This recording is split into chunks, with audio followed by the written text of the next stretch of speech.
Welcome to the Westport Library. Today's program will begin momentarily. Supported by Verso Studios, created locally and shared with the world.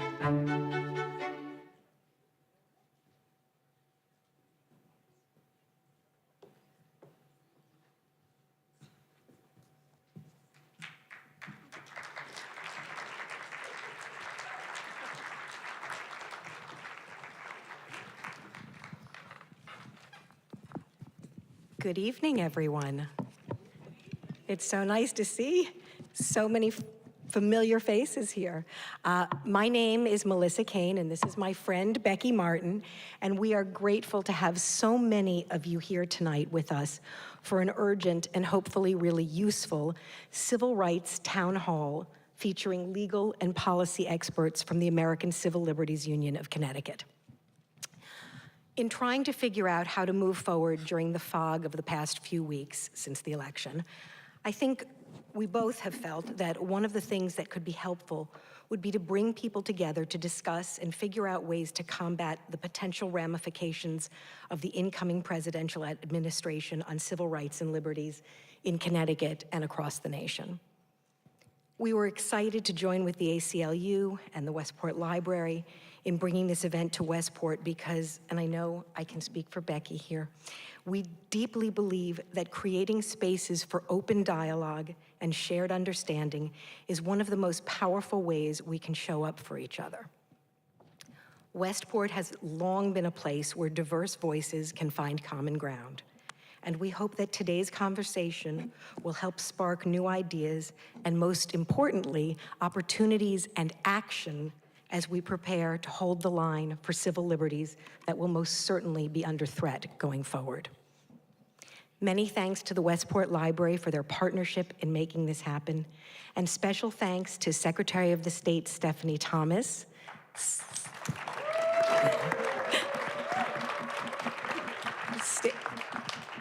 Senator Cece Marr, Representative Jonathan Steinberg, wherever he is, Representative Dominique Johnson, and ACLU Connecticut Board President Margie Adler, who are all with us tonight. And many thanks to all of you for taking the time to join us here tonight. Hi. I know a lot of you from campaign season, and I've seen a lot of election nights, even bad ones, perceived bad ones, but this was the first time I got a call in the middle of the night from my son who had voted for the first time, sobbing and worrying about vulnerable people in his life. And not knowing what to say, I reverted to what we learned when our kids are scared in preschool, which is look for the helpers. And I feel like the ACLU of Connecticut are helpers for reproductive rights and bodily autonomy, immigration, LGBTQIA+ rights, freedom of speech, government surveillance, the criminal legal system, voting rights, and more. And so I'm thrilled to be a part of this and part of something positive and productive for us all. Tonight, we will inform and inspire to think about how we can individually and collectively contribute to building a society where all people are treated with dignity, respect, and fairness. It's now my privilege to introduce our moderator for today's conversation, Amber Vlangas, a longtime activist and advocate and fundraiser. Amber's been with the ACLU of Connecticut for 3 years and is the local contact for Fairfield County based in their Stamford office. Joining Amber are members of the ACLU of Connecticut's leadership, legal, and policy teams. Each of them brings a wealth of knowledge, lived experience, and passion for civil rights and liberties. David McGuire, Executive Director, Elana Bildner, Senior Staff Attorney, and Chelsea Infinity Gonzalez, Public Policy and Advocacy Director. We're excited for the conversation that will unfold today, and we look forward to hearing from each of you, our community, as we move forward together. Thanks for being here.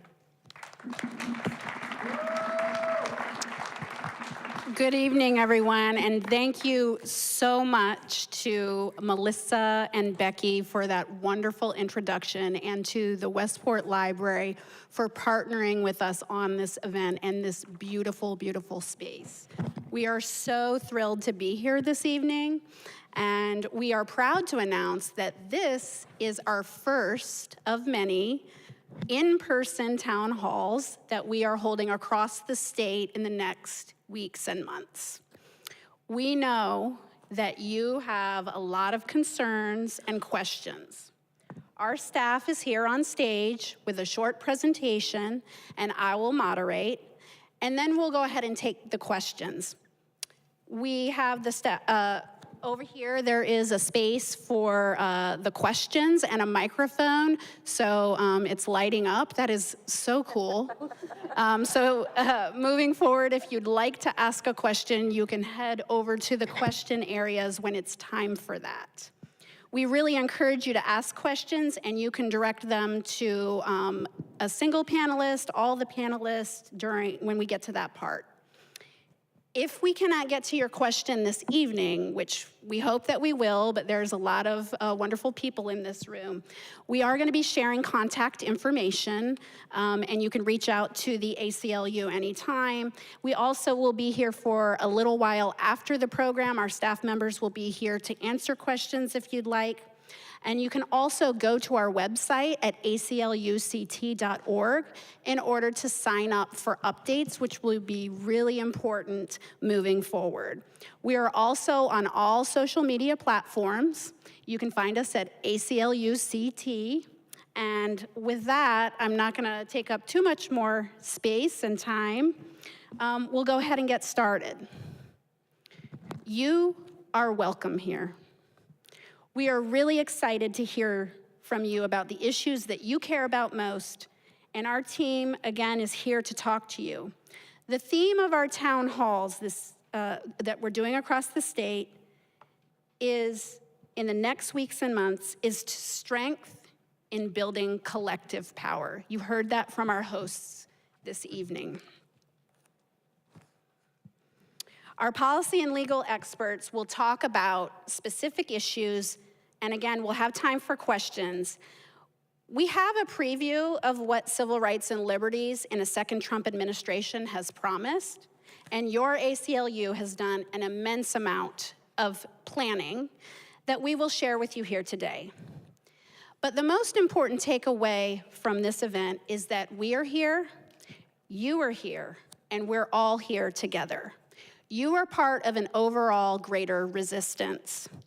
Our team will talk about this during the presentation, but this is definitely a time where we all must show up for one another. If you are here, you are showing up. You're showing up for your families, your friends, and your community. Many people have asked us, what can I do? Because you all understandably want to do something. Being here at this town hall is you doing something, listening, learning, and taking action about what we talk about here today. There will be much more to do, and I'll talk more about how you can support the work and keep up with information just before we take questions. Showing up and making meaningful contributions of both time, talent, and treasure will be increasingly important as we move into 2025 and beyond. It will be a different type of 4 years. As we get started, it's important that you understand how the ACLU works. We have teams that work together to advocate for your civil rights and liberties in the courthouse, in the state house, the governor's mansion, with other organizations, in communities like this one today, and in the streets. You will hear from staff, and you will get to know about these teams. The ACLU Foundation of Connecticut is our law firm and education arm. A team of 3 lawyers bring cases in federal and state courts that advance constitutional claims and other civil liberties legal issues. These are the hardest working lawyers that you'll ever meet. We have a public policy and advocacy department that is a powerhouse in the legislature and the advocacy community. That team works primarily with the legislative branch, but also with the advocacy community in the state to write policy and advance priorities such as reproductive equity, LGBTQIA rights, expanded access to voting, policing reform, and so much more. They also participate in policy and advocacy coalitions. Our communications and executive teams craft our public strategy, message our work, and work with every team to elevate our values, to build power. If you ever watched or read anything from the ACLU, that's the work of our amazing communications team. Our development team, which I'm a part of, works in communities as well. We help our members and interested community members find the most useful and meaningful ways to contribute. And we encourage community-centric fundraising, which lifts up organizations in issue areas to make the deepest social impact for the collective. It's a lot, we know, and we're not even to the good stuff yet. Our values lead our mission-based work to advance civil liberties in the state of Connecticut and also nationwide. We're part of a national federated organization that does work where it's needed most and right here at home. Our values are anti-racism, equity, dignity, diversity, inclusivity, and centering the people who are most deeply impacted by civil liberties, violations, and injustice. We hope that you can see our values in every facet of our work. We're going to move quickly through our presentation. I know I've been talking a long time. And allow time for questions, but I want to first hear from our executive director, David McGuire. David, everybody's wondering, what are we facing, and are we ready? Well, we're definitely ready, and thank you all for coming out tonight.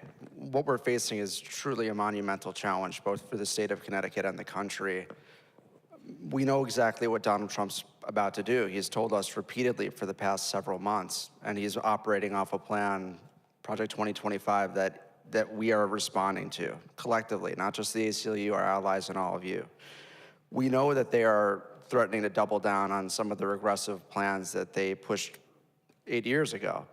The good news is that the ACLU is ready for this. This is not our first rodeo. We've gotten through that first Trump administration, and so have you. And we did it by sticking to our convictions and pushing forward. We are battle tested, and we're ready for what lies ahead. Can you tell me just a little bit more about that? What has the ACLU done to prepare for this? We have planned for months and months to meet this moment. Our staff here, both on the stage and in the crowd, have really toiled to figure out all the potential scenarios that were ahead of us back in the spring of this year. The National ACLU put together these amazing memos, there's 13 of them, that they did on both Trump and Harris and what their administrations would mean for the issues we care about and that you care about. These are super detailed memos that created essentially a roadmap for how we would address these challenges if they became a reality.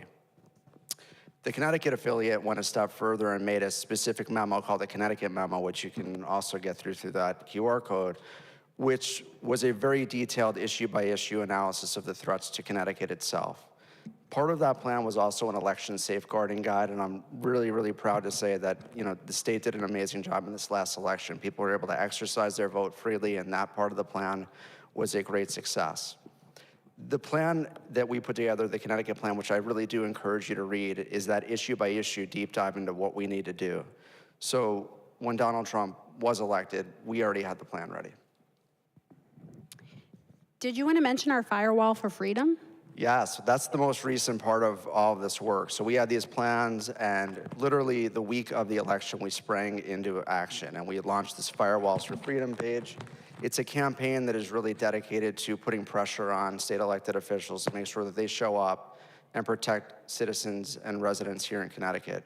We know what is coming. We really do have the benefit of knowing and having the playbook, and we know some of the answers to that, both from a policy and a legislative, as well as an organizing and a legal background. So it's now time for us, and Amber talked about collective power. We need to build power as a collective unit to push back on the regressive federal government, but also urge our government to take action swiftly and boldly. A lot of that has been in the form of meeting with folks, and this is one of the first public events, as Amber said, that we're doing this. And I can tell you, I have a lot of hope, because in my 18 years at the ACLU, I've never seen a crowd come together like this, and this is the first of 12 town halls. So people are ready, they're stepping up, and we're ready to work right alongside them. Thank you so much, David. This does give me a lot of hope, and all these faces in the crowd are giving me so much hope. The people here and supporters all around the state are committed to our cause.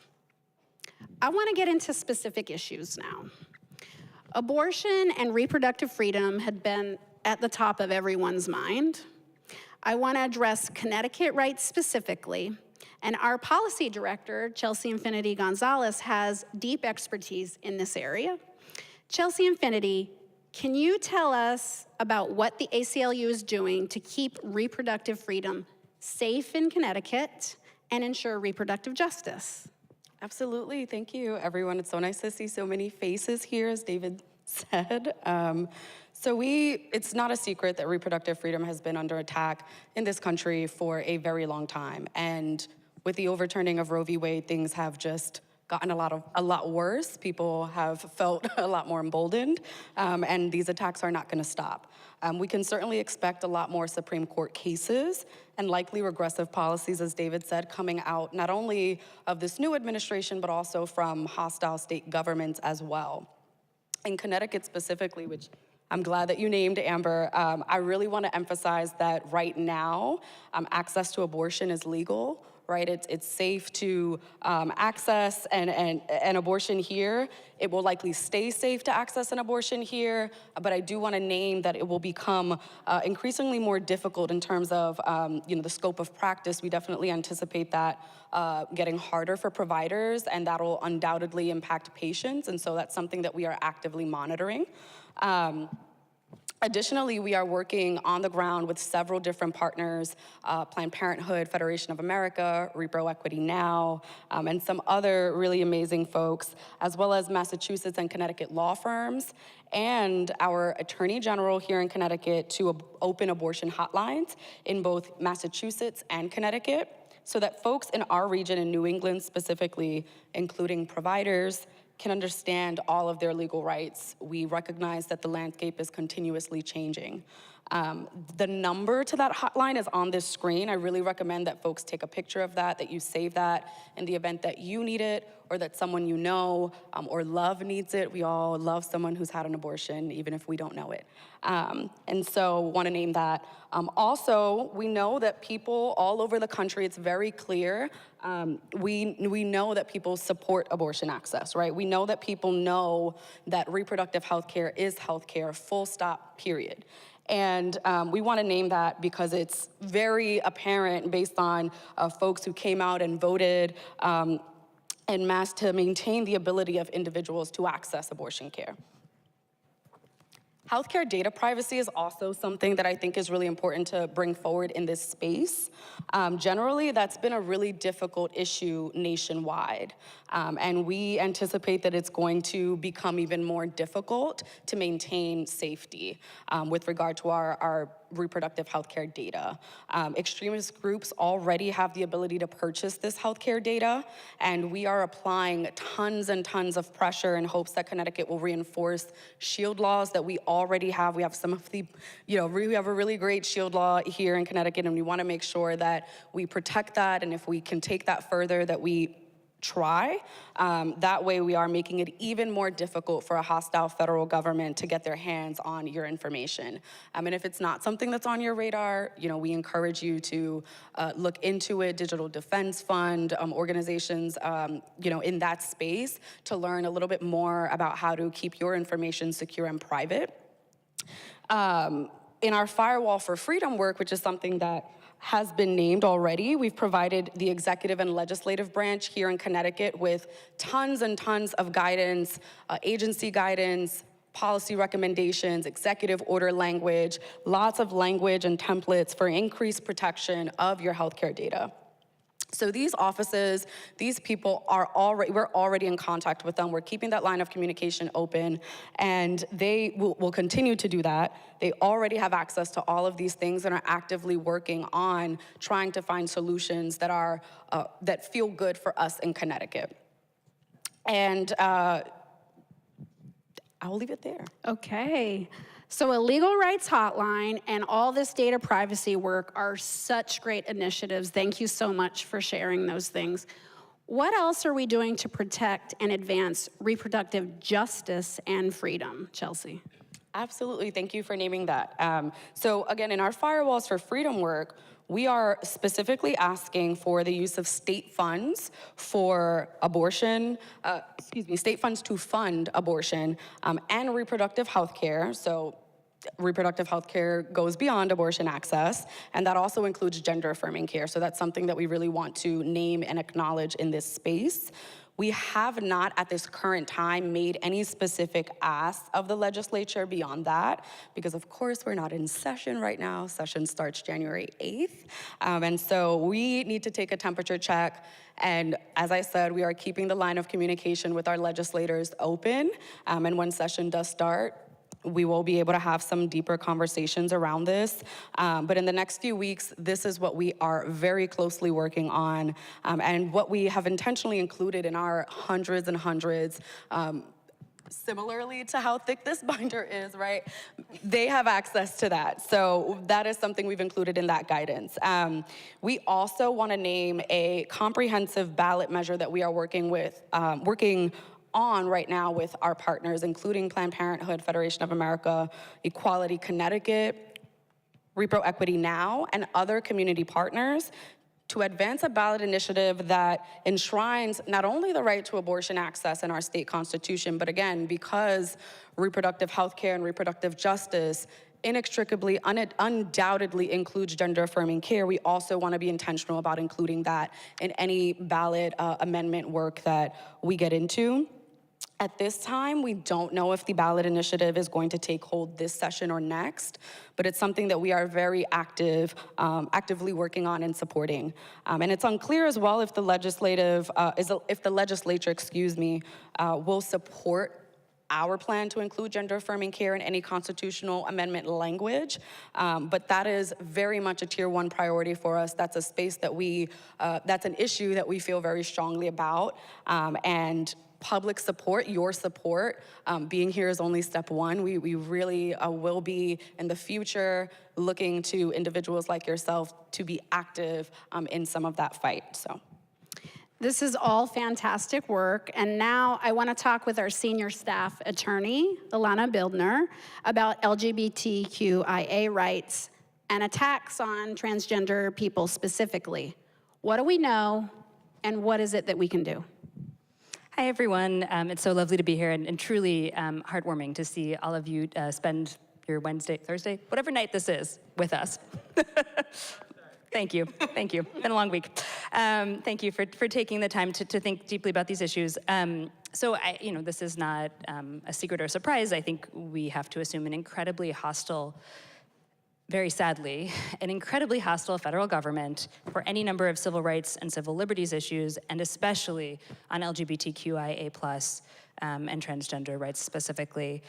We know that on day 1, for example, or close to day 1, the Trump administration's government, some arm of it, will likely stomp on our Connecticut state laws that protect transgender children and all children against discrimination in schools, in extracurricular activities. That's definitely on the chopping block. Things have worked just fine here in our home state for a decade, actually more than a decade now, under our equal participation laws, but that Washington, D.C., I think, has other ideas. And so that's just a piece of the kind of hateful, hostile legislation, or I guess trumping of our legislation that we will see from the incoming government when it comes to LGBTQIA people. To be clear, in Connecticut, we at the ACLU of Connecticut, as we always have, will defend the rights of LGBTQIA people and transgender people specifically to full and equal participation in every aspect of our society. Those laws are on the books here, and that includes the right to receive proper medical care. I say this often, but I truly believe it. This should not be a talking point for political pundits or some kind of wedge issue, right? Where this is a material need for people to receive proper medical care, to live their healthiest lives. And this is where I think civil society and our collective power come in, and also our recognition that so many civil liberties and civil rights issues are so deeply intertwined and interconnected, right? Our rights to reproductive justice, our rights to protect ourselves against attacks on LGBTQIA. All of this is so deeply interwoven in the law, and the attacks, come in waves of succession and build on each other.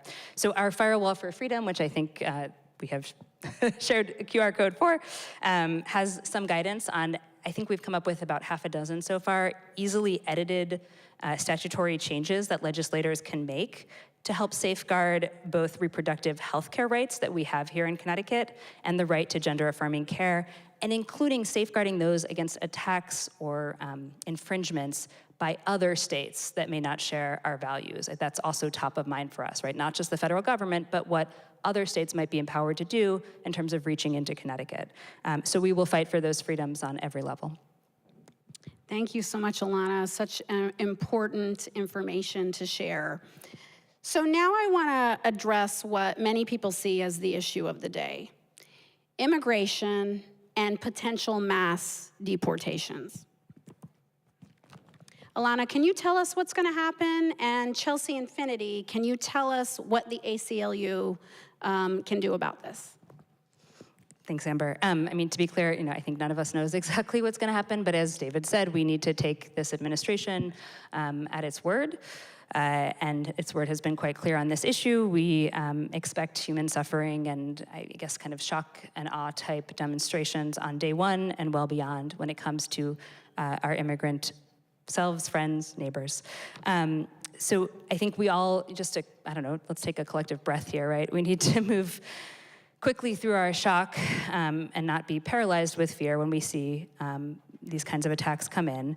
We need to be prepared, and of course, our team is doing that and will continue to do. And I should note here, the way that the ACLU works, of course, we have this wonderful team here in Connecticut, but we also are part of an alliance, we're a federated organization. We have 50-ish, California gets 2, ACLUs all over the country, and a national ACLU with specialists in all of these issue areas.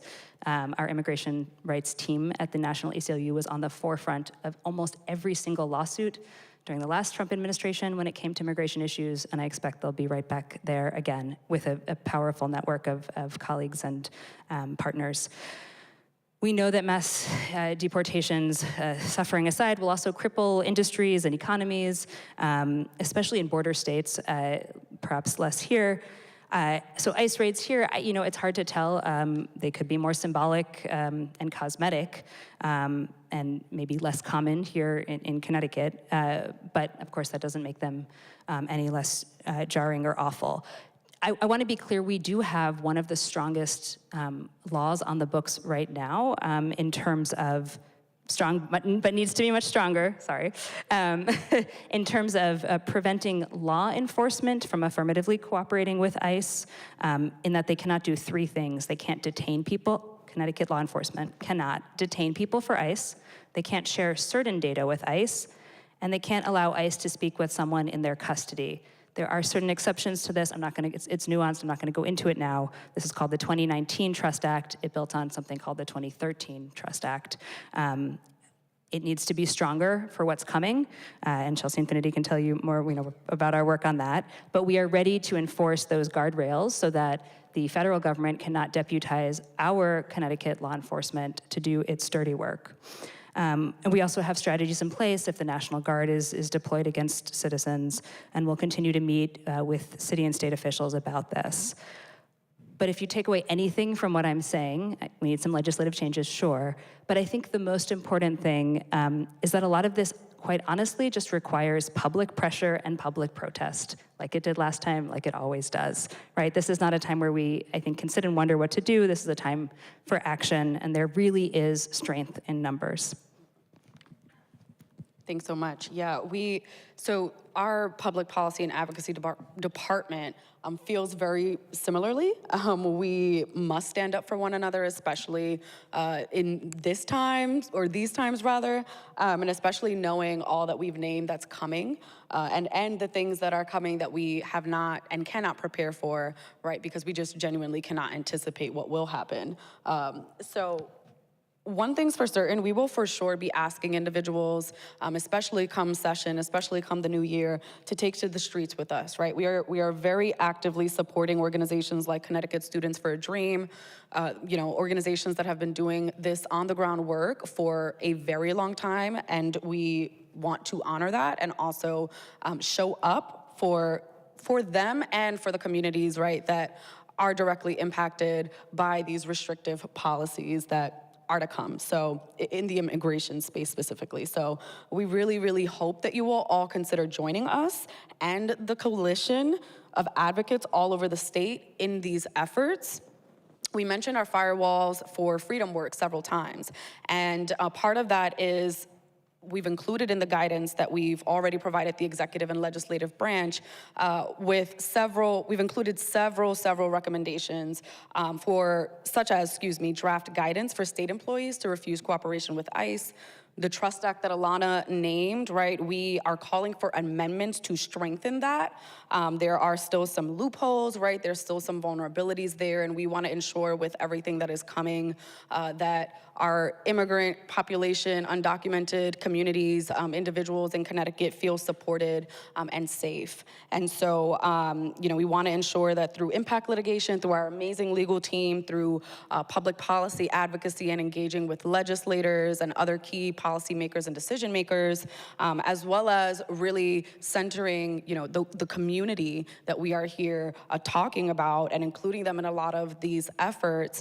All of that we are actively doing. We're additionally we've already participated in several public demonstrations as well on these issues, and we are going to continue to do that again to not only show up as a partner in a meaningful way, in a tangible way, but also again as a testament to the support that we want to show communities like immigrant communities, like undocumented individuals, migrants. And so that's really important for us to name. We will continue to work with our coalition partners very closely and keep that line of communication open to ensure that we are working hard to protect these communities in Connecticut. And then, of course, we are also working with some additional members in other localities and other states as well, just gaining some insight into what has worked, what hasn't worked, and how we can ensure that things in Connecticut are strong for us here and apply in, are more applicable here, right? So I'll stop there. Thank you, Chelsea and Elana. This really makes me think about the larger picture. So we're talking about the things that are happening in Connecticut. Elana mentioned sort of the strategy and the work that's going on around the country and how involved the ACLU in every state and nationally has been on this issue and so many others. So what I heard was that we'll need public action, we need strengthening of the Trust Act, and there are some lawsuits that we will be prepared to bring if state or local police cooperate. Can you tell me a little bit about data privacy and government surveillance, Elana? Sure. So, I think this is a good example, Amber, of, we're all thinking like big picture, what can we do? But there are also some very small picture things that we can do that will have really tangible ripple effects. So one of the things that we are thinking about is we have some policy language drafted to prevent Connecticut driver's license data from being used as an indicator of immigration status. So in our state, if you do not want or you don't qualify for the so-called real ID driver's license, you can opt for a different category of license, but in doing so, you have to certify certain information about your immigration status. If we change that, a small change, we can make it so that obtaining a license does not require any information about status and does not open up a potential Pandora's box of like government information that could be accessible elsewhere. So again, a very small thing. We're thinking large scale, but we're also thinking small scale. What kinds of data privacy things can we do here to limit government surveillance, both from a potentially hostile federal government and also, again, from other states that might want access to Connecticut's information. Thank you so much, Elana. So what about the First Amendment? That's sort of the ACLU's flagship issue. What can we expect to see during a second Trump administration as far as that, Elana? Yes, I would not be an ACLU lawyer if I did not say the First Amendment like 17 times in this presentation. So, of course, let's be clear. We all have the right to protest. And by the way, we think you should exercise that right. One of the things that we've been doing a lot over the past few years is shoring up the right to protest in our law within the Second Circuit, because we think it's very important that we have the right to protest. We keep it substantive, we keep it real, and that includes against law enforcement, against government, against whoever might be. You also have, of course, the right to freedom of speech, and please exercise that right, because everything flows from there. Just so you know, the ACLU of Connecticut has Know Your Rights guides. Sorry, I was remiss, I should have mentioned this. We have a lot of Know Your Rights guides. We have some about immigration in English and Spanish on the front page of our website, acluct.org. We also have Know Your Rights guides for protesting available on our website, and they're very easy to read and digest. We have a Know Your Rights social media campaign about voting rights. We really try and are continuing to try to produce Know Your Rights materials in very easily digestible, kind of quick, pithy, easy to read formats. And we will continue to do so. One thing that on the free speech front that I am very concerned about, I think we're anticipating an increase in so-called compelled speech. So that's things like funding conditions attached that require any number of things, including, if Connecticut wants this pot of money, we need to cooperate with ICE. If we want this pot of money for public schools, we need to implement a patriotic education mandate or something like that. We're already seeing, I think, small indicators of that in other states, and we assume that we will see those too. Of course, it's easy for me to say, but my first reaction is we should not be accepting those funds because there are some ways the federal government cannot get at us without funding restrictions. Easier said than done. But we will act certainly to enforce those guardrails. There are some things the federal government cannot legislate. We're also worried about censorship, of course, redefinition of obscenity, the use of the Comstock Act, for example, or any kinds of other classifications along those lines. At the end of the day, there's a lot we can do in litigation, and there are also some things that we can't do in litigation. So I think, our take-home message is we will fight to preserve the guardrails that we have with every possible shred of law, and then we also need to be ready to protest and to kind of be very active and very loud about what our rights are and the fact that we want to keep them. I think one thing that we've always been very, very attuned to here at the ACLU of Connecticut is what police and law enforcement are doing here in our state, and transparency, and that everything that government does, police do, that our local governments, that our state government does, should not escape public scrutiny. We have laid nice foundation in the case law for that here in Connecticut. That's something we've always been doing and will continue to do. And I think everyone should just be very attuned to transparency laws, transparency issues. We can't prevent everything, but we should at least know what's happening. Thank you so much, Elana. This seems like super important, and I'm hearing that message loud and clear, that it really is up to all of us to let our government know what we will and won't accept. So now I want to turn to proactive strategy. And so what we mean by this is like things that the ACLU has been working on for a number of years and will continue to do, even though the world's been turned a little bit upside down. So that seems like, an important thing to really talk about, particularly in these times.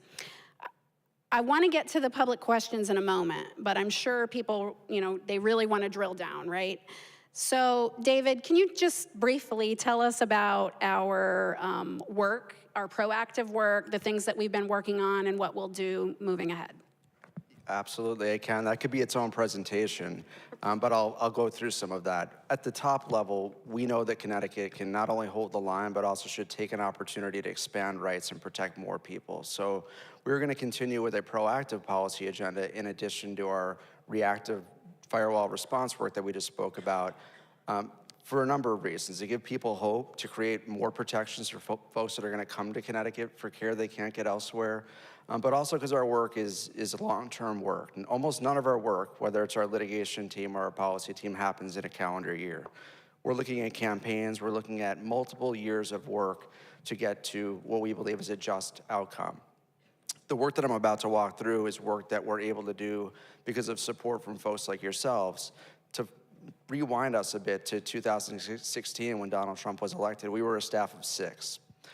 We were largely reactive at that time, and we were completely consumed by fighting Donald Trump and working with our allies here on the ground to hold on to democracy here in Connecticut.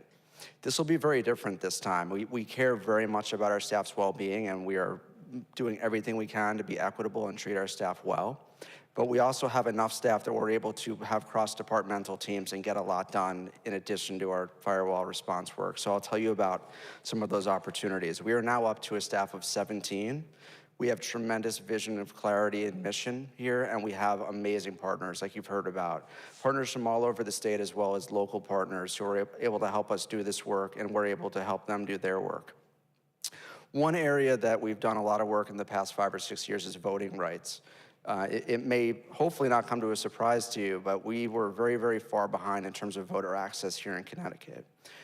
We were a state that did not have early voting, we did not have absentee voting, and because of elected officials and the will of the people, we've done a lot of great work in that area over the last few years.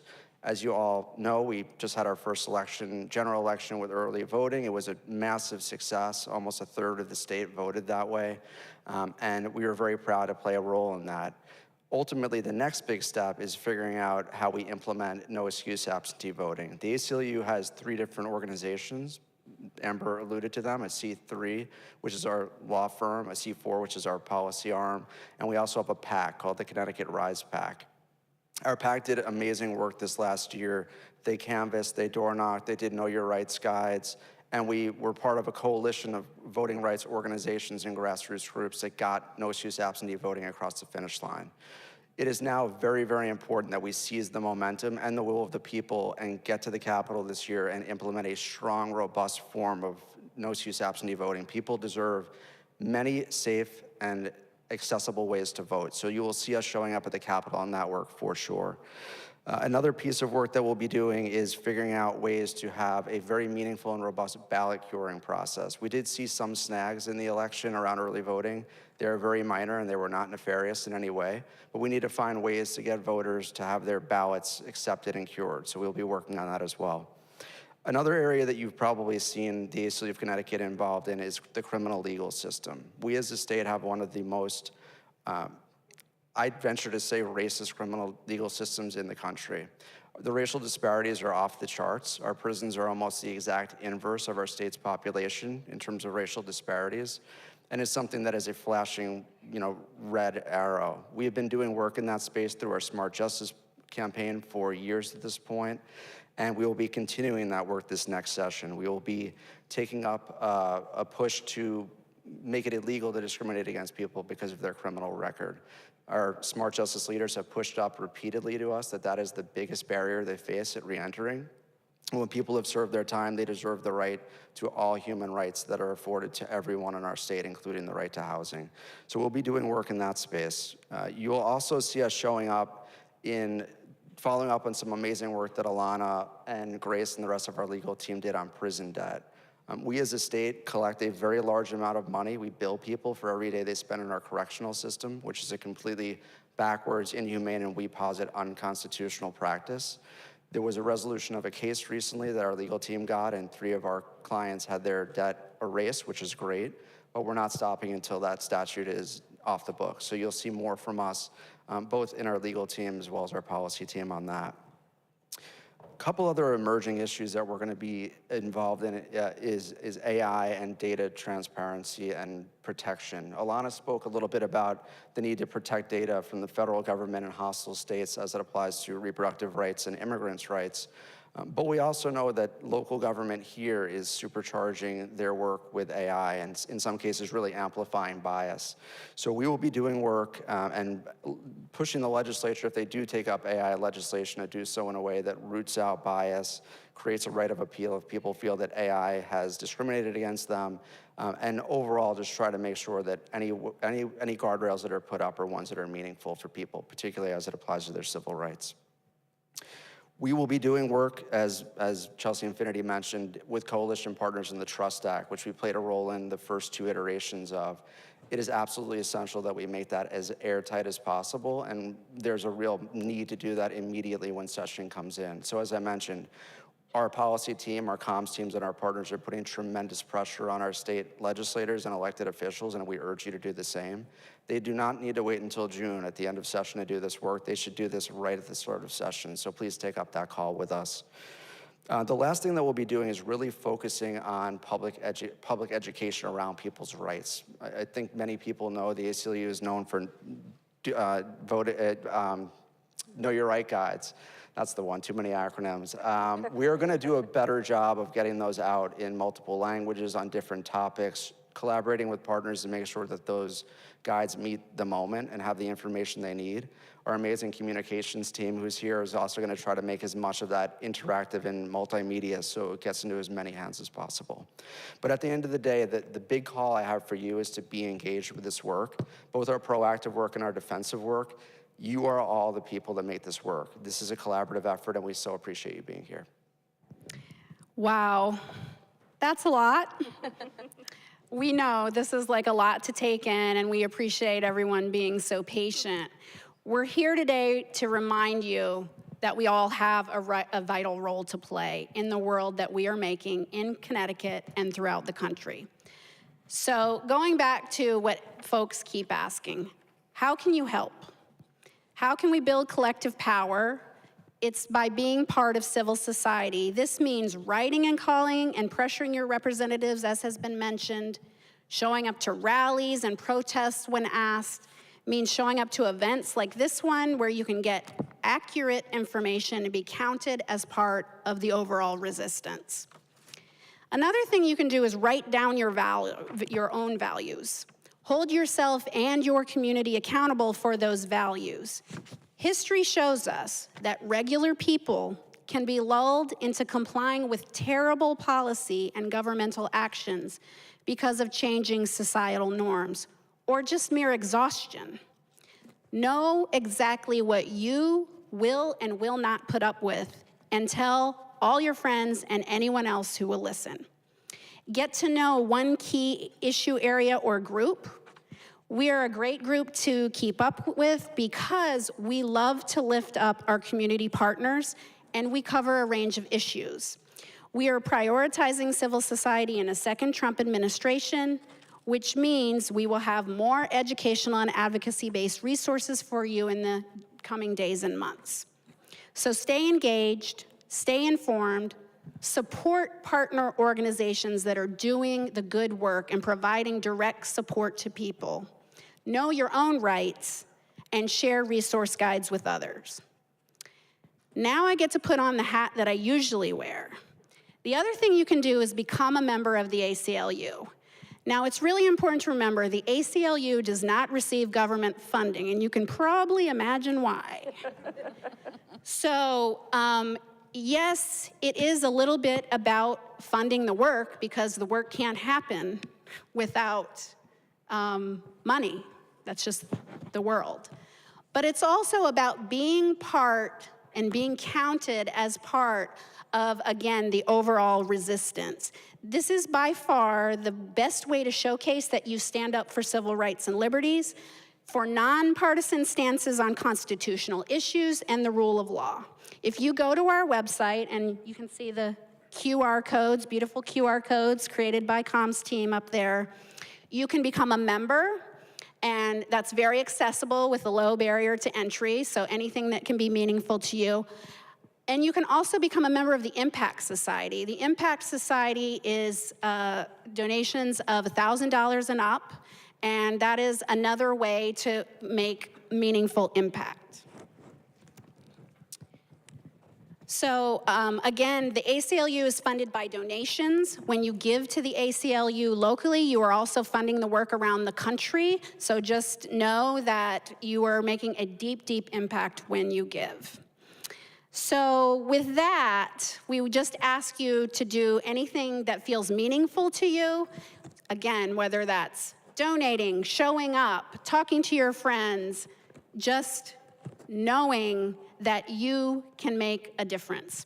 So we're gonna turn to our questions, and I wanna talk a little bit about sort of our guidelines. As I mentioned before, our lovely Westport Library team is right over there on the Step and Repeat banner, ready to have you come and take questions.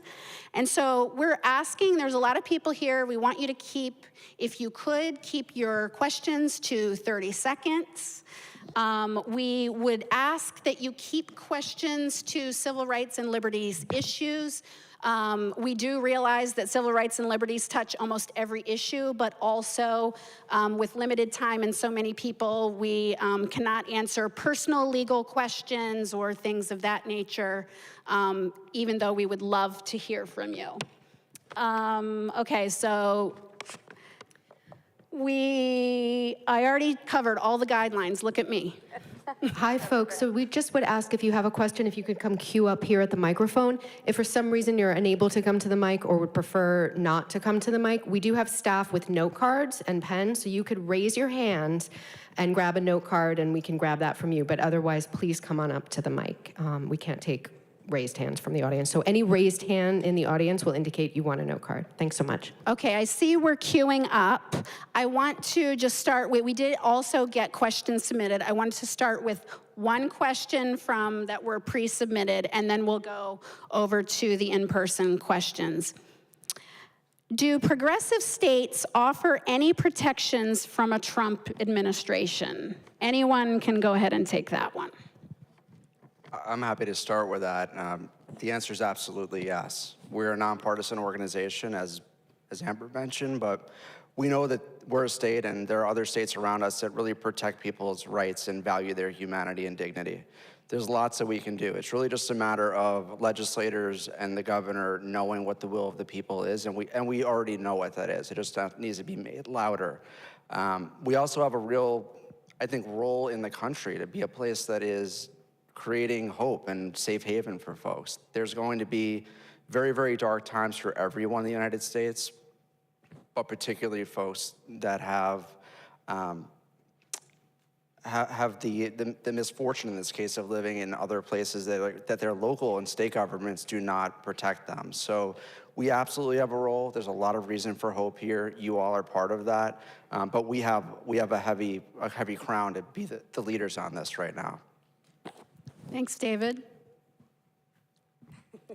I'll agree with what David said. I think one thing that I think maybe you're suggesting that we should focus on is a lot of this is defensive. We also have the option to continue to be a leader in showing that there are other ways to do things, right? We can do this better, especially if the federal government tries to roll back to essentially go back to these terrible criminal legal system policies that have already failed multiple times. We can show in Connecticut that we have better ideas. We can do this a different way.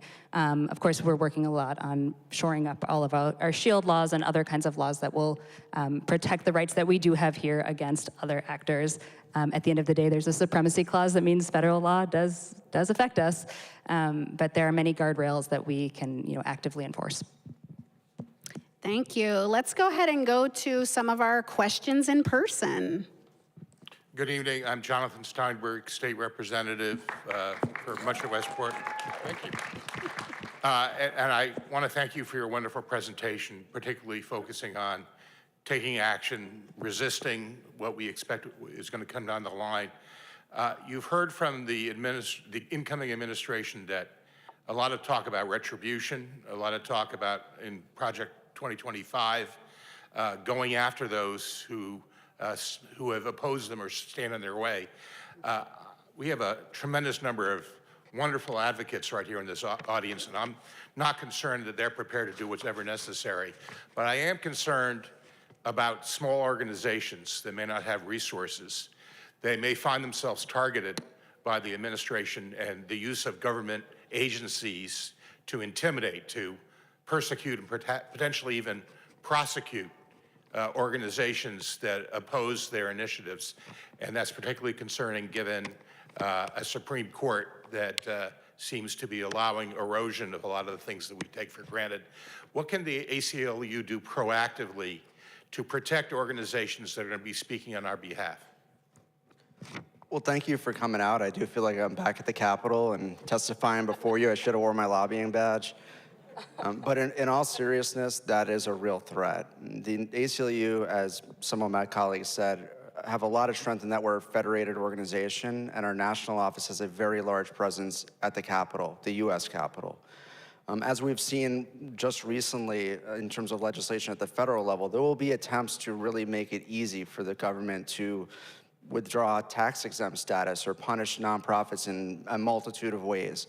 We were happy to see an outpouring of public cries of foul, and ultimately that did not go anywhere. Ultimately, at the end of the day, I think a lot of it is going to come down to trying our best to get the Congress to do the right thing. And if that does not happen, it's going to have to be to litigation to slow things down. I agree with you. It's a grim situation at the federal judicial level, but there is also reason for hope, and there are many issues that we can make traction on, and this may well be one of them. Anyone else have anything to add? Anything else to add? I think one of the things that's honestly been, in this full disclosure, been a little bit difficult is we just don't fully know what to expect, and therefore what viable kind of legal claims there will be. At the end of the day, as the ACLU, we often resort to free speech and the right to protest and the right to organize and the right to, it's everything that derives from the First Amendment. We have truly an all-star team, and we're not the only organization out there. We really work in partnership, but we truly do have an all-star team when it comes to the First Amendment. So I think one thing that's been hard is some of these things have just never been, no one's tried them before, so we don't entirely know what to expect. On the other hand, we have been litigating the First Amendment possibly longer than anyone else. So, I think we're ready for any style of challenge, including challenges that are simply meant to delay, don't quote me on this, but to delay, to create obstacles, to throw up, whatever we can, whatever kind of impediments we can, much as the other side has always done. And I wouldn't be a good lobbyist if I didn't take this opportunity with elected officials here to say the state plays a very significant role too in funding and in closing some gaps. And I'm speaking not so much to the representatives here, but really to the governor, who needs to be compassionate and understands we're really in a civil rights emergency. We're heading into it, and nonprofits and local government are going to be squeezed. There's going to be lots of ways that they can also be punished through funding. So we do need the state to step up, and people need to hear your voice, like your state representative. Well, thank you for the question. Look forward to seeing you up in Hartford next month. Thank you for everything you're doing. Okay, I'm going to go to a card. In what ways might the Trump administration undermine public schools and teacher professionalism? Anyone can feel free to jump in. Yeah, there's a lot there. This is kind of in conjunction with the question that was just asked around funding conditions, right? Because that's also been a topic of conversation. And so right now, where we are, just to level set, we believe that it's highly unlikely that public schools in Connecticut will close because of things like lack of funding, and related issues. However, this could still, especially, I know you named the supremacy clause, Elana, but things that happen on the federal level can still have an impact here. And what we know is that there's a lot from the federal government, from Project 2025, that has been named that hinge really on this alleged, patriotic, revisionist, education. And that is really, really problematic to us. This is something that we've fought in court, that we will continue to fight in court. And there's recent precedent that suggests that we can potentially win those battles, right? We also have plans for national and state legislatures, and we are in a position to offer strategic advice, technical assistance to legislators, policymakers, decision makers. And one thing I do want to name is that because we know that some of these things are coming down the line, and as Elana said, there are certain things that we also can't anticipate happening. We just can't prepare for everything. You know, we are still, at least from the PPAD department, policy and advocacy side of things, reserving capacity so that when these things do happen, we will be ready. We will be ready at the legislature, at the Capitol, in district. We will be ready to mobilize community. And there will be tons of opportunities for you all to get engaged come January. We do think it's really important that folks attend their Board of Ed meetings, right? Just to level set, you know, it's really important that you know who's on your Board of Ed, right? Who are these people? Who do I need to be talking with? Who should I have a relationship with, right? What are their policies historically? Who do they typically, you know, hang with? What decisions do they make, right? That's important just because if any threats exist in those districts, we of course want to remain in the loop, and we ask that folks keep that line of communication open with us too, right? You can flag that for us, especially if it's something that we're not privy to. That way we can figure out what role we need to take, how we can actively support you as community members and also partners on the ground who are doing some of this work.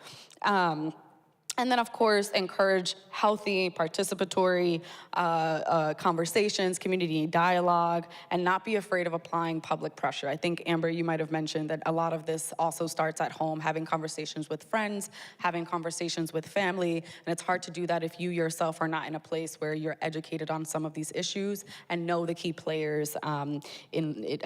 Don't want to call it a game, but you know the key players, right? For us, we're going to continue building on all of the successful legal challenges to unconstitutional state laws in other states like Florida, Oklahoma, New Hampshire, right? Texas, yes, Texas. Ooh, I didn't name that, child. And to similar unconstitutional crackdowns on academic freedom, right? All the conflating of critical race theory and all of these things that we know critical race theory is not, okay? So it's really important to us that we strike down all of Trump's efforts to stifle speech in that way. And I know this is interconnected very much with, you know, censorship and compelled speech and all of those things, and also with funding conditions. And we will continue to monitor that. And as I said, we stay ready so we don't have to get ready, okay? So. Thank you so much, Chelsea Infinity. Can I say one thing to that, Amber? I really appreciated that call to education. As long as we're educating ourselves, why not, you have a wonderful high school here in Westport. I have some family who lives here. Talk to your teenager about what they are learning in their government and civics class. Give yourself a fun refresher. Honestly, we should all do this. What powers are reserved to the states by the 10th Amendment? What is Section 2 executive, like what kinds of things are within the executive power? Honestly, it's a good time to like refresh ourselves on kind of the basic aspects of government, get to know our local kind of apparatuses, but also kind of just learn a little bit more as people who live in this country about how our government is set out. It's a great opportunity. So here's a familiar face. Go ahead. This feels like a perfect segue. Hi. Westport, hello. Yes, and thank you for elevating civic education and civic engagement and your work to protect voting rights. I've been thinking back to the first few months of Trump's last term when he sent out an edict to every state asking for voter rolls, name, party affiliation, date of birth, so last four of Social Security, et cetera, and all under the guise of cleaning the rolls and enforcing greater election integrity. And Connecticut, under Attorney General Tong, was one of 14 states that pushed back very hard. Given the erosion of the ERIC consortium since that time, and the fact that the Republican Party is now trying to build a new ERIC, I worry about voter privacy and how this type of request might be weaponized moving forward. So I'm curious if you've heard anything along those lines, or if you have any plans to promote legislation that might protect our voter rolls, because I've also been seeing FOIA requests in our office in Connecticut.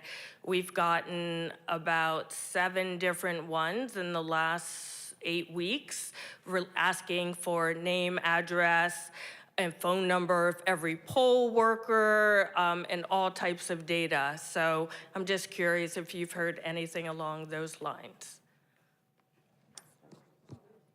Not specifically. That threat is a very real one, though. We do think that you need the cover, both through executive order and also legislation, to be able to stand up against those, as well as subpoenas that are made of data like that. Because we do know full well this is being used, this data is being weaponized. They're using it to target folks and to really be anti-democratic, which again, at the end of the day, it still astounds me. Voting rights and the sanctity of people's voting records should be a universal 100% vote from every party.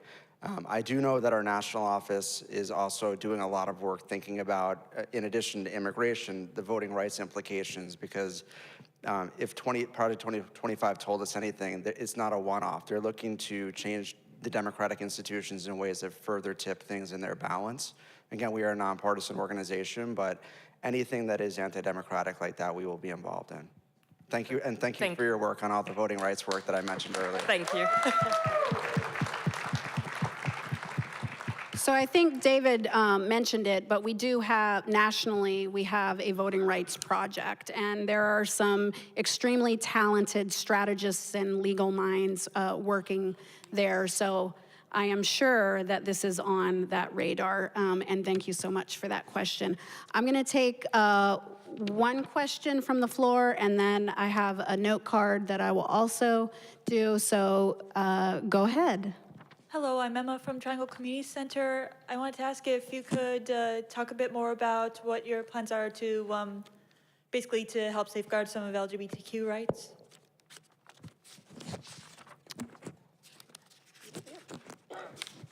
Thank you for the question. Yeah, Thank you, and it's nice to see you.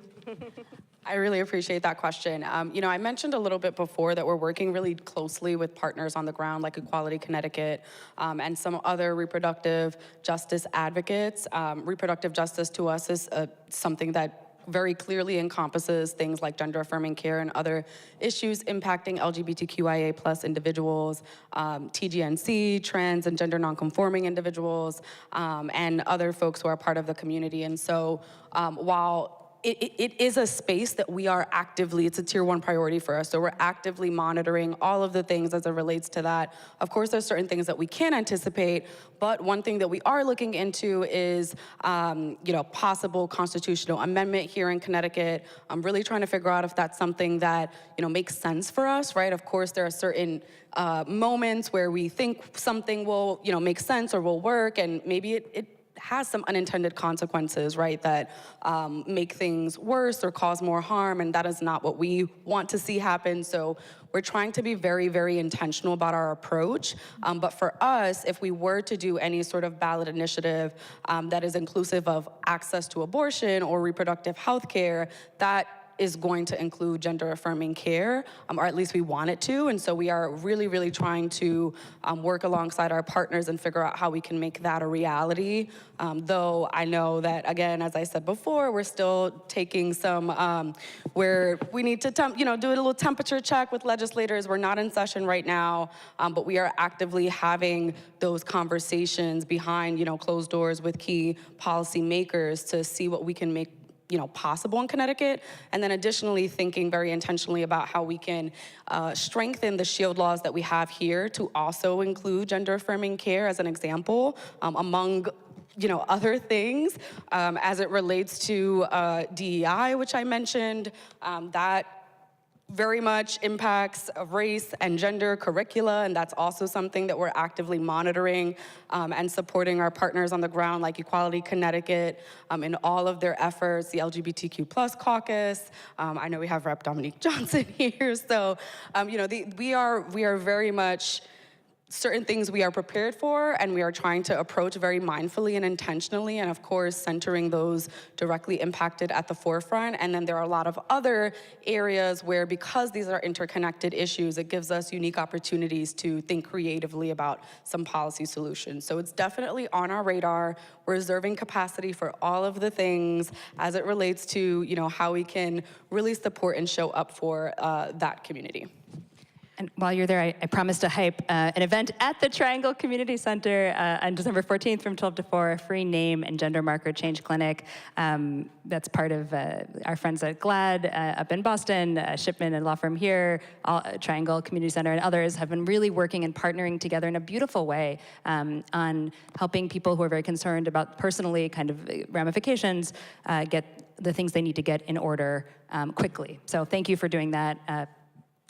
Speak to Emma if you want to know more. Thank you.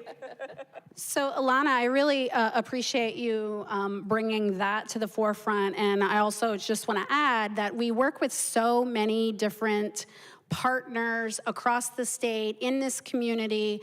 And there also may be organizations out there that we may not be aware of that are doing great work on the ground. So the more we know about those organizations, reaching out to us, having conversations. We always want to amplify work that is directly helping people. We do a lot of policy, we do a lot of legal things, but we don't have sort of a direct services arm. So we're always getting questions about those types of things. How can I help my transgender child? How can I help my child learn more about civil liberties issues? What can I do if my child is arrested and racially profiled? All of those things.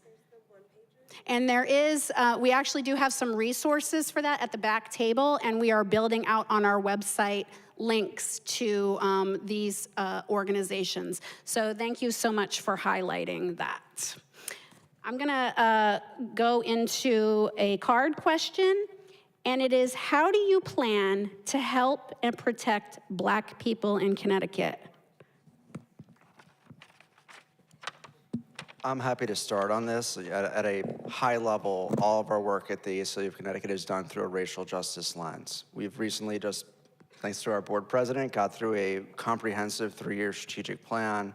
And I hope that you all will take the time to go on our website and review that plan. It speaks to a lot of the proactive work that I mentioned, but the thread of all that work is racial justice. We know that our state is very much imperfect when it comes to racial justice and has a lot of work to do. Now a lot of our efforts will not only turn on that, but also on trying to find ways to make sure that a hostile federal government does not, for example, supercharge local policing, which we know greatly disproportionately impacts Black and brown folks. We worry about departments, you know, perhaps some in Fairfield County and others throughout the state feeling emboldened by some of both the funding that they'll get from the federal government, but also some of the training and messaging. So that's one of the ways that we'll show up in that way. And at the core of all of our voting rights work is ultimately making sure that folks that have been historically and purposely locked out of voting get that franchise in a robust, meaningful way to them. So that work is also very much focused on that, and ultimately very, very powerful way to kind of have a voice in the system. Because at the end of the day, we really do need everyone calling for racial justice. Thanks, David. Can we take a question from the floor? Hello, my name is Peter Yorfino. I am from Wilton, Connecticut. I am currently a student at UConn Stanford. I'm a political science major and sociology minor. I would like to ask you that, do you think you'll be more successful in the second Trump administration than you were the first? Because I don't know if any of you guys are aware, but back in June, the Supreme Court struck down the Chevron doctrine, which required courts to defer to federal agencies. So now, because of this decision, the courts have the final say.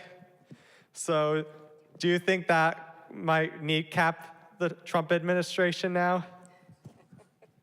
It sounds like you might want to go to law school. No pressure, no pressure. I think it's a really it's a question that I've been thinking a lot about, honestly, personally, because I have been a lawyer now for almost 12 years, and I worked in the legal field before that as well.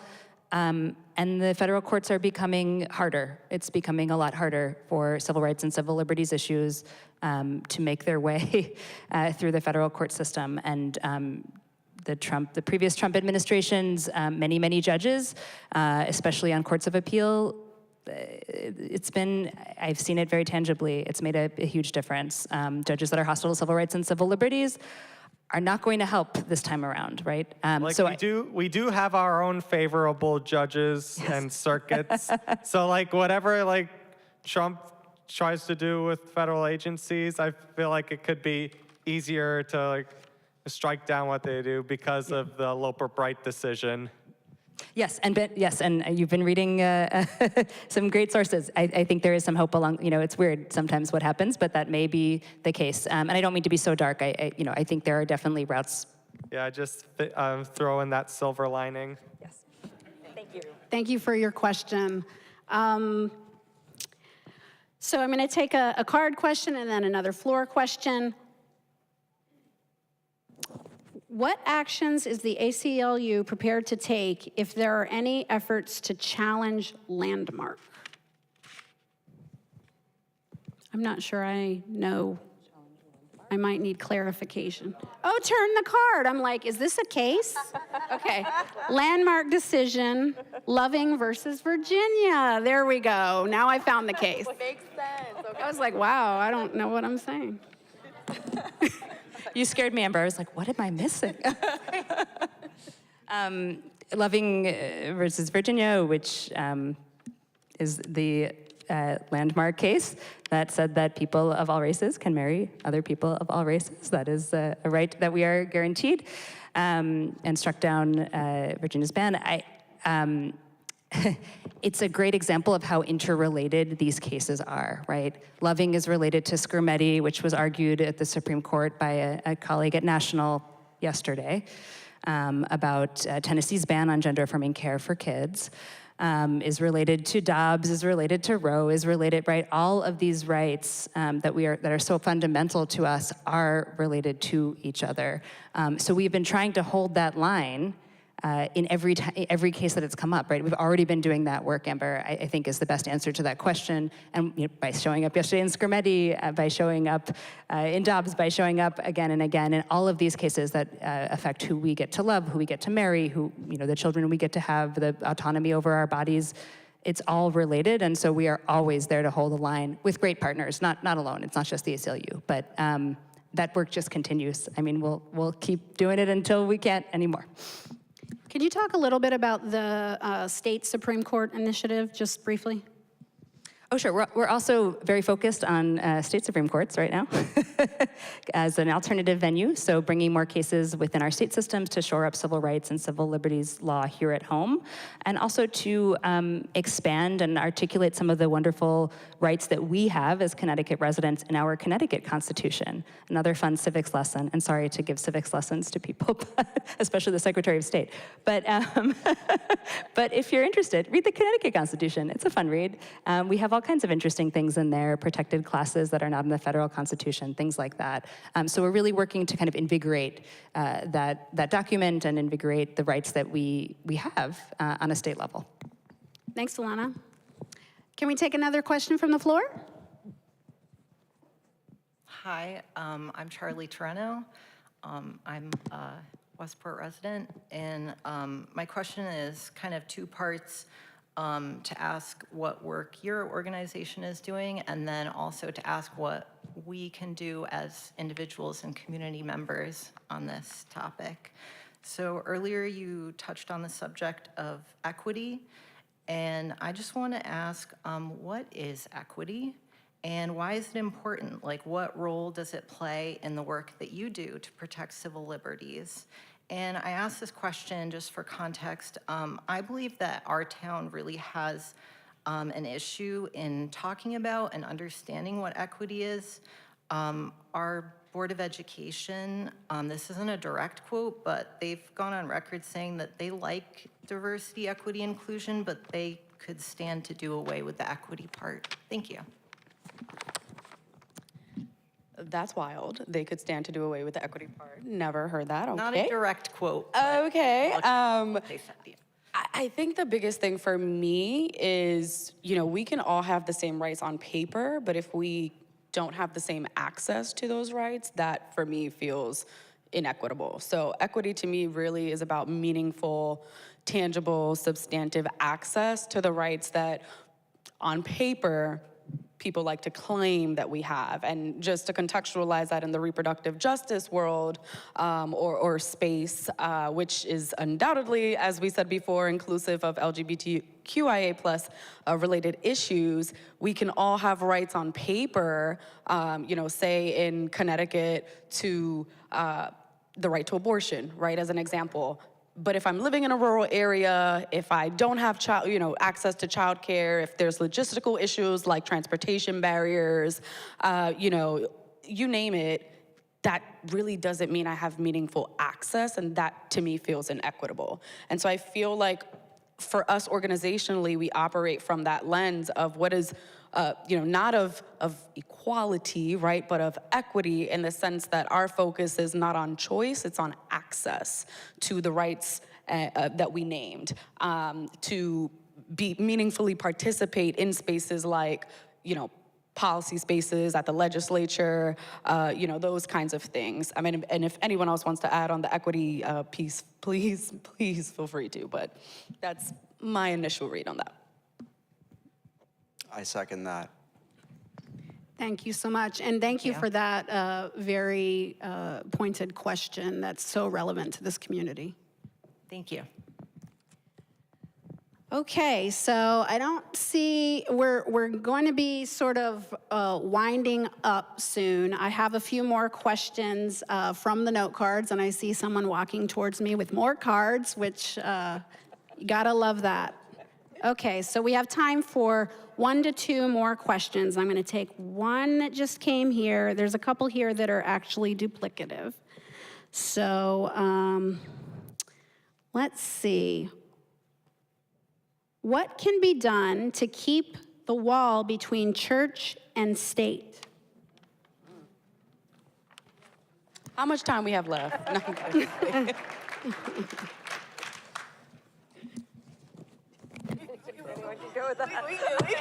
Everybody's like, how long can my answer be? That's a big one. All right, who wants to take it?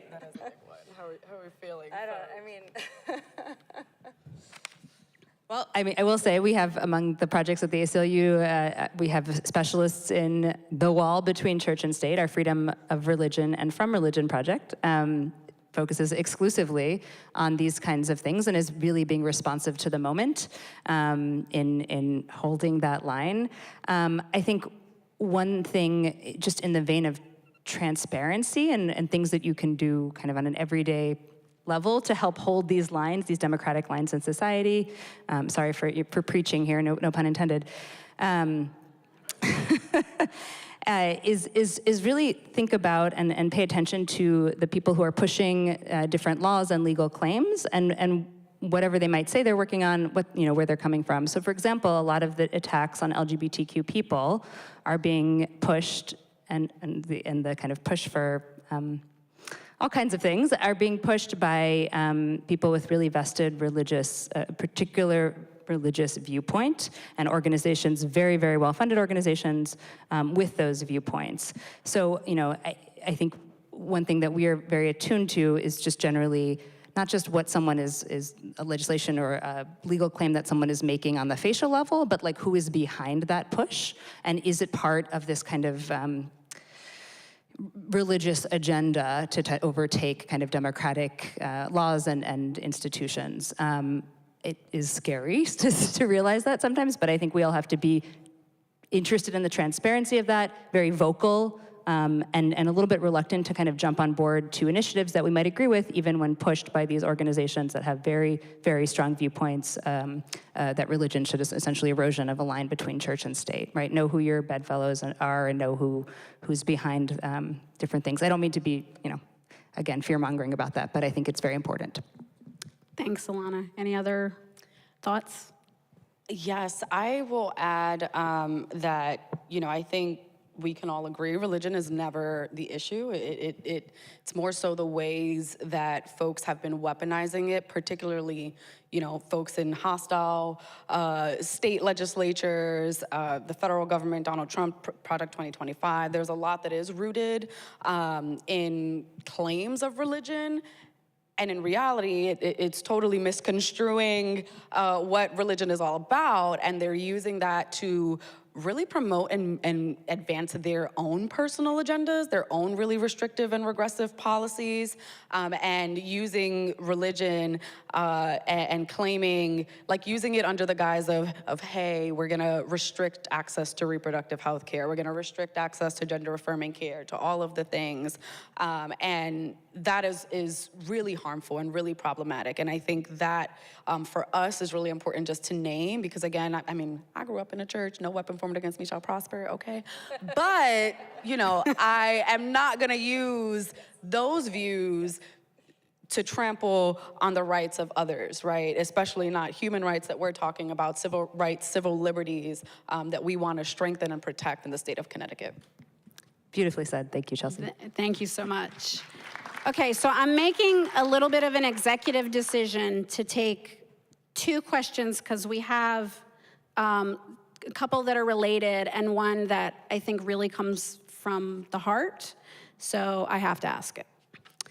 Do you think special education resources will be cut? How can we fight this? As a mom of a child with special needs and friends who have those with special needs, it really worries us. I forgot to mention I have high functioning autism. Thank you for sharing that. I am also the parent of a special needs child, and this is very much in my mind as well, and I fully empathize.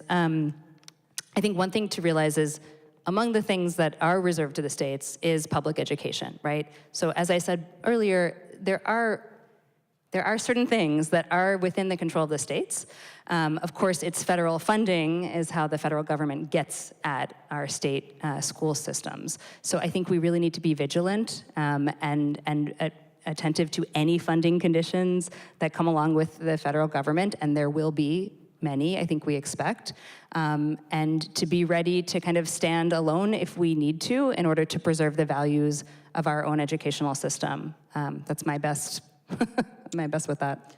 Yeah, that is a great response. I mean, Elana was telling you all to read the Connecticut Constitution, which I'm sure you'll do tonight. But there's a specific provision in it that it guarantees a right to a public education. And we're a state that has a lot to do in terms of racial equity to make that promise real. But it is really up to the state to make sure that any pullbacks on programming like that are fulfilled and backfilled by the state government. We have the ability to do that. Again, I've said this before. We have a rainy day fund. This is the rainy day. We need to make sure that people are kept whole and that they are respected during this really challenging time. I feel like all the legislators in the audience also heard that, yes? Okay. All right, one last question from the floor, and then unfortunately we'll have to wrap up our time for questions. Hi everyone, my name is Elena Perez. I'm the Executive Director of Building One Community, the Center for Immigrant Opportunity. Thank you so much for this session. My question is about the sensitive location policy. Right now, the sensitive location policy prevents ICE from taking or making enforcement in certain locations like hospitals, schools, places of worship. Is there any anticipated change to this policy? Can this policy go away? And what can we do, or what can you guys as well support in doing to make sure that it stays? Yeah, I mean, on the public policy and advocacy side, I can speak to things that I've heard out there in the ether, right? Those are policies that will no longer be respected, and that's really concerning for us. And so we are actively monitoring anything that we hear as it relates to that. We're keeping the line of communication open with folks who are leading more coordinated efforts in response to that, such as Connecticut Students for a Dream and some other really, really incredible partners that, if you want to connect with us after, we can totally provide you with that information, with that list. But there's a lot of targeted, coordinated response efforts directly to address that, because in truth, we aren't as prepared as we should be, right? We don't know what we need to do if ICE comes to a school and is like, hey, we want to round up all your, undocumented young people. That is really scary to think about. And so, for us, it's really important that we stay engaged, that we stay informed, and keep that line of communication open with our partners. That's a start. Community care, too, is a place that we're really leaning into right now because there are certain things that we can't anticipate and truly don't have the best answer for. And, that looks like, I've said this before time and time again, but self-care is community care and vice versa. And that looks like talking to affected people, talking to people who have similar concerns and similar worries, people who have kids who are, in school, and people who, undocumented individuals and families, right? And not putting the burden of your desire to help them on them, but asking what they actually need, what feels meaningful, what tangibly can I do to support them, because we truly don't know and don't have all of the answers. And in some moments they don't even know, right? There's a lot that's kind of layered, a lot that we can unpack there, but we really are also leaning into mutual aid. That's something that we want to be intentional about supporting. We know that there are border states, as an example, where groups are creating sort of networks of safe houses where people can be housed who might be, under imminent threat. And maybe that looks like schools having similar policies, right? Maybe that looks like working with them to determine, like, what do we do in this event? How are we protecting our young people, right? But I think that's a testament to why it's so important to know the key players in these spaces and stay informed and engaged in that way. And I think, too, it's really, really important to name that for white people specifically, and I see a lot of y'all, no shade, but for white people specifically, right, placing your body and resources between a person of color and threats of state violence is a thinking framework that you can use. And that may not work for everybody, right? But it's important to name, because the reality is your experience is gonna look a lot different than my lived experience. And my lived experience as a light-skinned Black person, right, is gonna look a lot different than the experience of someone who's a darker-skinned Black person and is also undocumented and is also queer, right? Like, there's a lot of layers there, but it's really important to use your power and your privilege, which you do have by virtue of being white, and to think really intentionally about, where do I physically need to be? How can I have these conversations, at home, right? Illegal alien, that no human being is illegal, right? What does language justice look like? We need to be having those conversations with our own families and friends, at home, with other individuals in the community, right? It also starts there. Where can my power and my resources interrupt the cycle of violence, particularly at the hands of ICE? And we know that that's something that is going to happen. So I think it's really important to name that, because it's gonna require a lot, but that, again, is what community care looks like. Thank you for that great answer. Thank you so much. So I really, really am very sad that we are coming to the end of our conversation this evening, but that is not the end of our conversation, because what have we talked about here tonight, and what have you said to us? You've said to us, we care about civil liberties, we care about each other, and we want to show up. So I think everybody should feel amazing for doing that tonight, and be thinking about what you can do moving ahead. I love that we sort of ended with some of those sentiments, because there are many tangible ways that we, in large and small ways, can be there for the people in our community and across our state and across our nation. Again, going back to those values that we're creating for ourselves. And so I would like to mention one more time that supporting the ACLU is super easy in so many different ways. please visit our website at acluct.org. Becoming a member, again, is one of the greatest ways that you can show your support and become part of over 10,000 members across our state and 1 million across the country. So that is a lot of mobilization that can be had, and that's a lot of impact. If you are interested in speaking with us, please reach out to info@acluct.org. We do somewhere have a QR code for a survey for this evening to let us know, how do you want to interact with the ACLU? How did you like this event? What things are you interested in? And it cannot be said enough, please support organizations that are doing this work right here in your community. And I do want to mention, the last question came from Building 1, who is doing great work. They are doing such great work on immigration, doing Know Your Rights, providing care, doing training, and really showing up for the immigrant community. So please make sure that you're supporting not only the ACLU, but other organizations. And last but not least, I remember something I forgot to plug, so I've got to throw it in there. If you're interested in having a gathering in your home to share some of this information with people you know, to raise awareness and maybe do a little fundraising, you can reach out to philanthropy@acluct.org. So with that, we are going to be around for just a little while. There are resource guides about things that you can do to get involved at the back table, and we just so appreciate you being here this evening. And we thank our wonderful panelists, our hosts, the Westport Library, and together we can really hold the line. Thank you, everyone.